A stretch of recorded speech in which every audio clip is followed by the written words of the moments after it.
Today, the government releases 68 billion shillings for roads.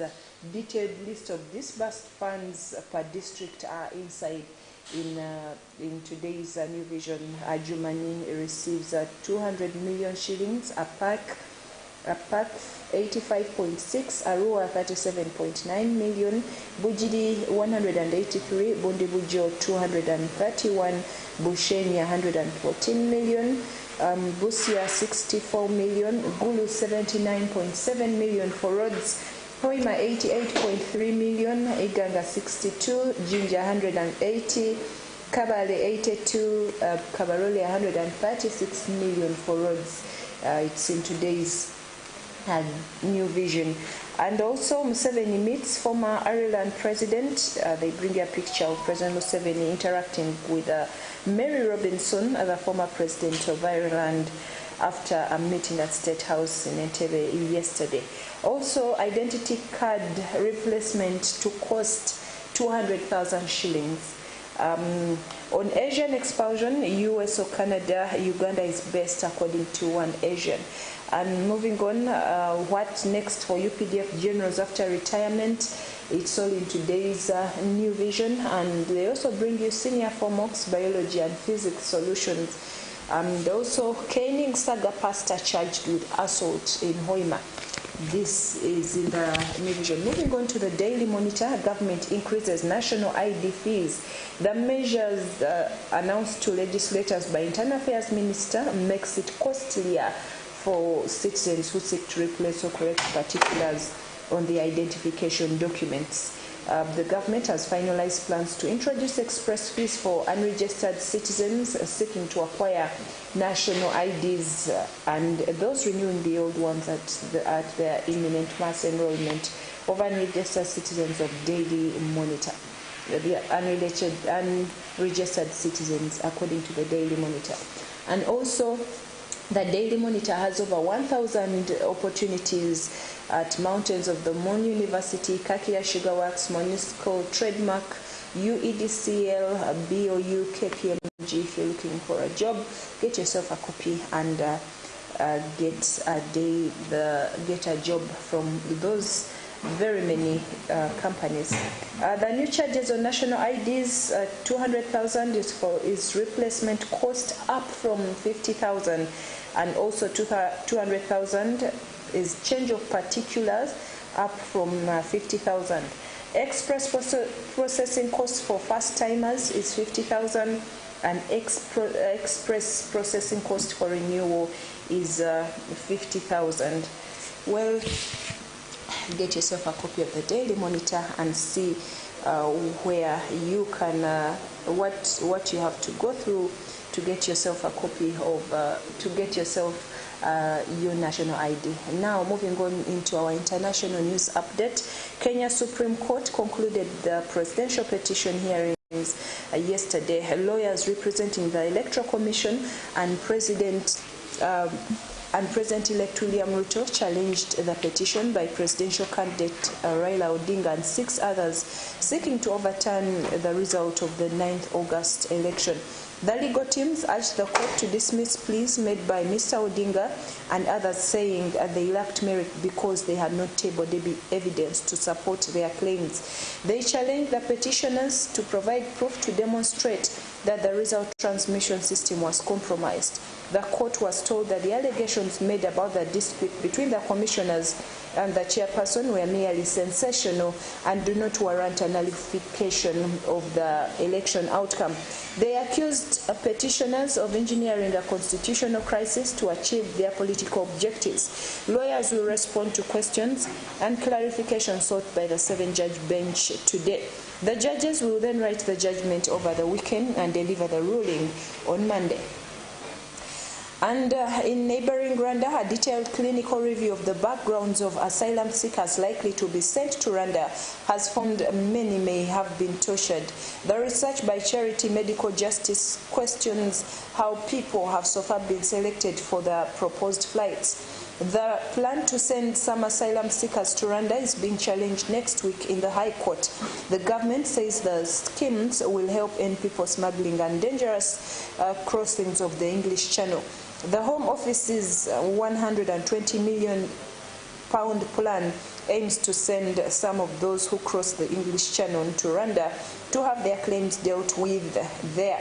If they are found to be in genuine need of protection, Rwanda would offer them resettlement rather than sending them back to the United Kingdom. And in Zambia, Zambians have celebrated the clinching of the $1.3 billion bailout from the International Monetary Fund after 7 years of waiting. Social media is awash with memes and celebratory messages after the news broke, especially because Zambia became the first African country to default on its debt, estimated to be over $16 billion during the COVID pandemic. With the acquisition of this interest-free loan, experts feel the move is a seal of approval to assure creditors of the country's ability to settle its debts. The country's currency, the kwacha, has also surged in value on the news. Most importantly, the move is seen as a step towards economic recovery that will in return unlock the country's expenditure in the social sector. And in South Africa, a toxicology report in the death of 21 young South Africans at an East London tavern in June suggests they suffocated due to overcrowding, according to families of the victims. The 21 collapsed and were found strewn on the floors of the Enyobeni tavern. Now, relatives are questioning the report's credibility and are dissatisfied with it. Officials have been briefing the victims' families privately and separately, saying it is confidential.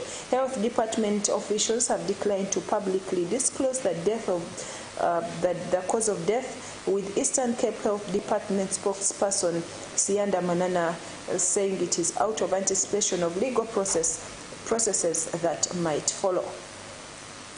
And in Mississippi, nearly 200,000 people in Jackson have no safe drinking water after a flood damaged a treatment center. Locals say they have dealt with poor water access for years before this current crisis. The Mississippi residents were told to shower with mouths shut.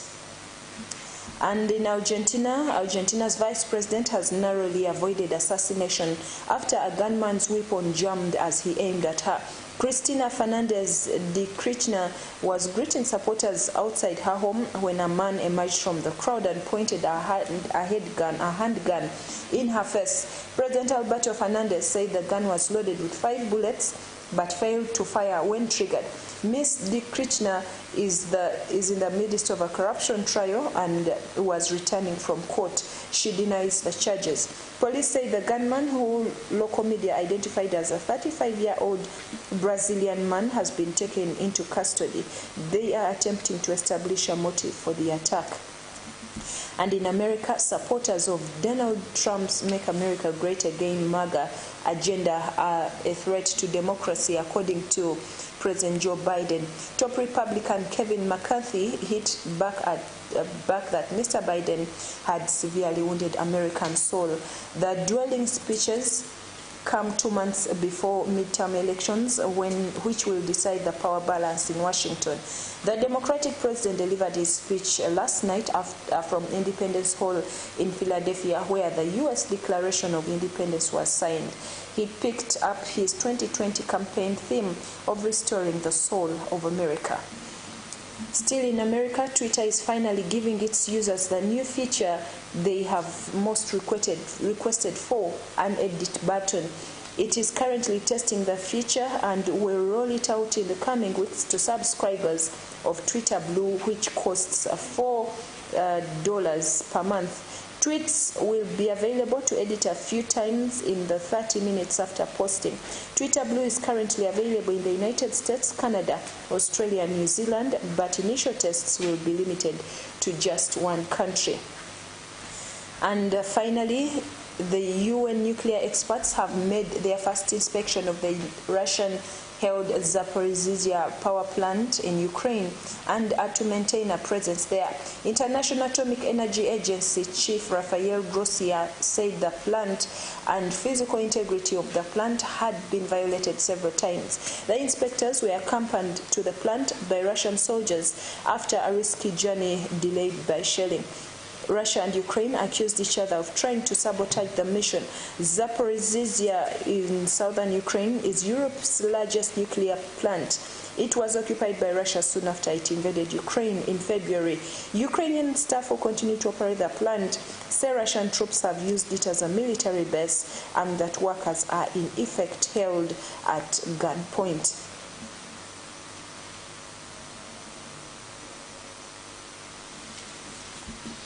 Well, that brings us to the end of this hour's news update. Thank you for watching Channel 44.